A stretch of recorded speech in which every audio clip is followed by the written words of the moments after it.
Why am I thinking? What is love supposed to feel like anyway?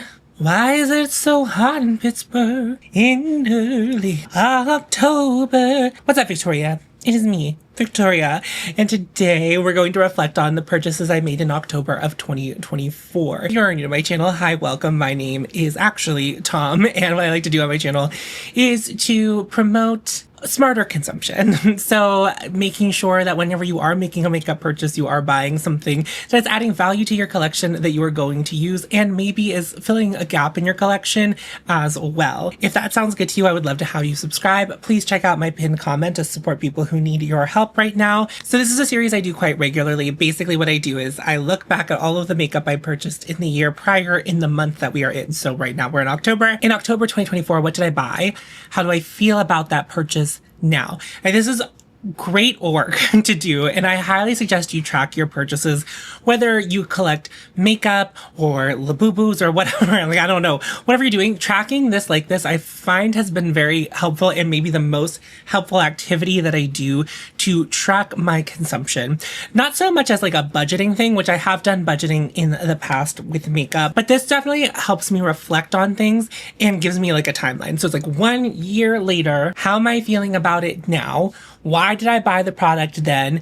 Do I use the product regularly now that I have it? That's like what I'm trying to get at here. And I've learned a lot about my purchasing habits doing this, and I highly recommend you just giving it a try and doing these like 1 year later just with yourself, or you can film them and put them on YouTube. I don't know, whatever you want to do. Do it on TikTok. I don't know. Do it wherever you feel comfortable doing it, however you feel comfortable doing it. But I think this has been the most helpful for me to make future purchases out of everything that I have done when it comes to over consuming makeup. Last year, the purchases I made in October, I bought 3 of the Patrick Ta eyeshadow duos. I also know that the brand has launched a couple new shades of this year.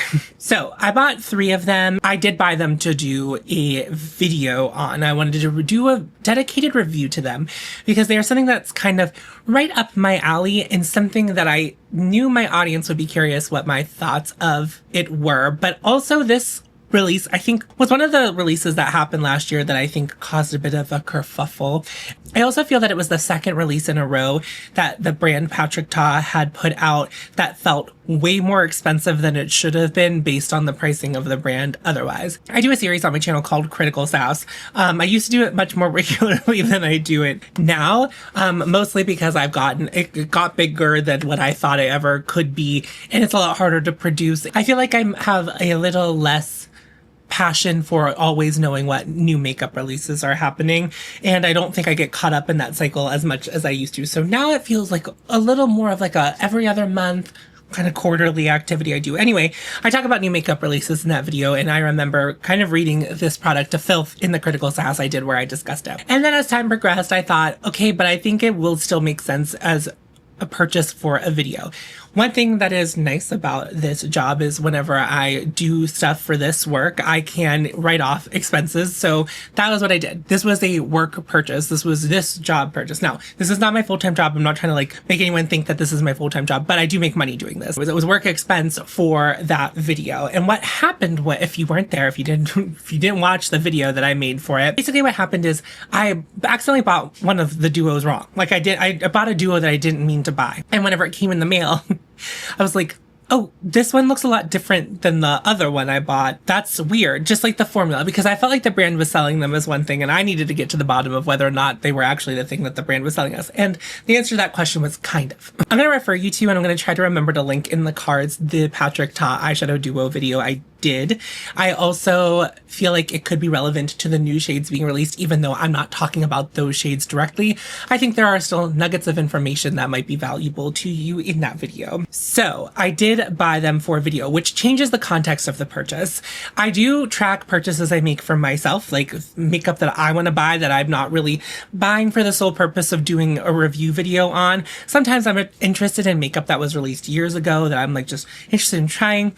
There's also just makeup that I'm I'm interested in that I might put in a video that my audience doesn't care about, that the general like mass market doesn't care about. It's just like, there's this really interesting thing I'd like to try. So I track both types of purchases in this video.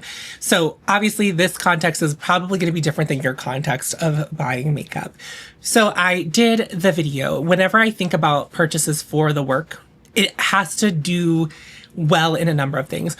It is still important that I like the product when all is said and done, but what is more important, that the video that I made with them, or over the course of a couple videos where I talk about an item, not so much that I get an ROI, because I don't make a ton of money and I did not get ROI on my investment of these. That video did not make me the cost of 3 of these back to me, which is okay. You work on an L a lot if you do review content with beauty, which is something to keep in mind. If you ever want to make beauty content, there's no reason you need to be buying new releases all the time to review them. You can still make great video content that people will enjoy that does not involve nudists. I just want to say that it might take a little more work because newness does push you in the algorithm further. Yes, they do get good views. However, you have to be monetized, and you also have to get a certain number of views to get your return on investment for that. And I also don't ever really sell anything through affiliate links, so I didn't even make money through affiliate links on this. Another real thing is that after I made that video, Patrick Ta, it was revealed that he was not paying the Black influencers he was working with as much as he was paying the white influencers he was working with. So there's some kind of fuckery that's happening there. And I think a lot of people lost interest in the brand Patrick Ta not long after this video went live. And the only reason I'm talking about Patrick Ta in this video is because it was the only thing I bought this time last year. I haven't been really featuring the brand for a while now, which I haven't said publicly, but you may have noticed that I haven't really been using that foundation much. I think I did mention it in a recent video though. So if you watch all of my videos, you do know that. But if you don't watch all of my videos, you may not know that. Contextually, I did not make a return on investment by making that video. However, the numbers on that video are actually very good. It was a really great watch time, and also it did better numbers than most of my videos do. I think that that's sitting but somewhere between 6,000 and 7,000 views. Typically, my channel gets anywhere between 2,000 and 3,000 to 4,000 views, depending on the video, relatively consistently. More recently, I've been getting between 1,000 and 2,000 views, but I think that has something to do with my political affiliation and speaking on it, more so than it does the quality of my content, or that my content's a lot different than it once was. I'm not really complaining about the algorithm, but it's just like, the numbers are the numbers. The numbers that I did do with the video that I bought them for were great. And I think they did everything I wanted them to. I think I got some new eyes on me, and I think people found the review helpful.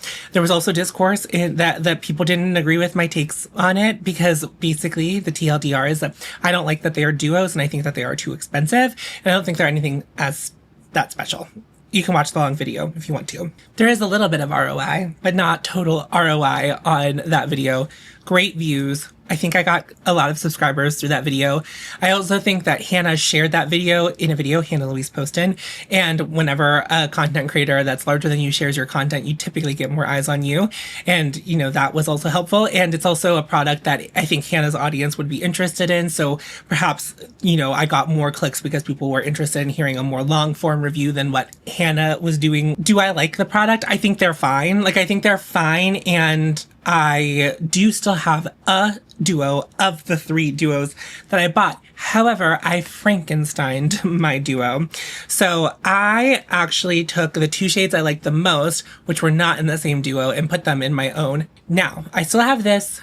The other question I like to ask myself is like, how much do I really use it? I don't. There was like a couple times in the spring, in the summer, where I pulled out to use this more cool toned shade as a little bit of a topper. For the most part, I don't really use this product that much at all. I think they're cool, but they remind me a lot of other things I have in my makeup collection, which is also another reason why I don't tend to reach for them. But these are the kind of eyeshadows I do reach for the most in my free time, and I'm still not reaching for them. And that could be, you know, how I feel about the brand in general is also maybe not making me reach for them as much as some other stuff in my drawer. Like, that's definitely a possibility, but it's also because I don't think of it as an eyeshadow, and I don't think of like the 2 eyeshadows in there. Something that I've learned about myself again, as I've made content and I've really learned why I buy things and how I can make better purchases, is I like things that are kind of like individual. I can do eyeshadow palettes, but I don't even really think of eyeshadow palettes about like the individual shades that are in an eyeshadow palette. Like eyeshadow palettes in my mind are vibes. And I might have some favorite eyeshadows in those eyeshadow palettes. But I would sooner reach for a single eyeshadow in its own little compact before I would reach for an eyeshadow palette, because I'd be like, oh, I know what shade that is. And I know what shade that is. And I've been more into simpler eye looks. I most of the time just do smoky eyeliner and then I smudge that out with a matte eyeshadow and then I slap a shimmer on top. But I don't reach for these shimmers whenever I do that kind of makeup. And I can't really say it. I think it's just because there's two of them. So I don't think of them. And this shade right here, which is the one I would reach for more than the gold one. I just don't wear a lot of gold.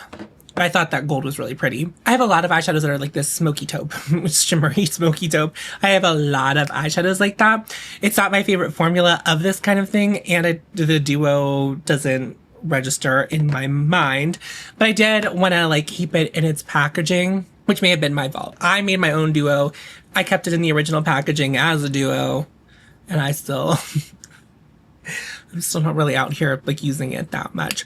So in that way, it's not a great purchase, but my motivations for the purchase were to make content with it, and that content was successful. So for me, was it a failure purchase? No. I think it did everything it was supposed to do. It did all the things I needed it to do as a purchase. And this could have done that whether or not I liked the product enough to keep any of it. They did their job. Now, as a personal purchase, I don't think it was the best purchase, but that wasn't what the purchase was for. But sometimes there is a combo, like where I'm like, I'm going to buy this to do a video, but it's something I'm interested in. And then I end up using it a lot outside of the context of that video. Then it's like a great purchase. Like, it's like, oh, I love this thing. I use it all the time, whether or not I'm using it all the time in videos or that video that I made with it didn't do well. That can either enhance or detract from how valuable the purchase was. But overall, I'm very happy that I made that video. I'm glad I answered the questions I needed to have answered by trying those 3 eyeshadow duos. I'm glad I was able to pass that information on to you if you wanted it, or if you saw it or you didn't see it, or I can provide that information to you now. So I think overall, I did a fabulous job with this purchase, even though I only have 2 of the eyeshadows left and I said I don't use them that much. Anyway, that's gonna wrap up the video. Thank you so much for watching. If you track your purchases, I would love to know what you bought this time last year, if you keep track of it, or if you could just think of it off the top of your brain. I'd be interested to hear if you still use that product regularly, or if it was just a fad of a buy. What did you learn from that purchase? That's all stuff that's going to be valuable to me and my community when you answer it in the comments. So I would love to hear from you. Please hit the subscribe button if you're not already subscribed. I'm on Patreon and I have channel memberships. I just posted my little recap of the Creator and Friends at the Catskills. Nothing salacious in there. I'm not trying to like be like, I kept it behind a paywall for whatever. But sometimes I just like to casually talk to my patrons and members and just be a little more candid. So that's where you can find that kind of content if you're into it. And I think that's going to wrap it up. Oh, the pinned comment. Make sure you check out the pinned comment to support those people. I'm going to try not to like say in the video where that is going, because I'm wondering. I've been having thoughts. Anyway, I like you all very much. I don't know why I said that. Like, I like you all very much. I like you all very much. And I'm going to leave it at that. Remember, follow your hoe and you'll find me. And I'll see you in a video very soon. Go forth. Tits out.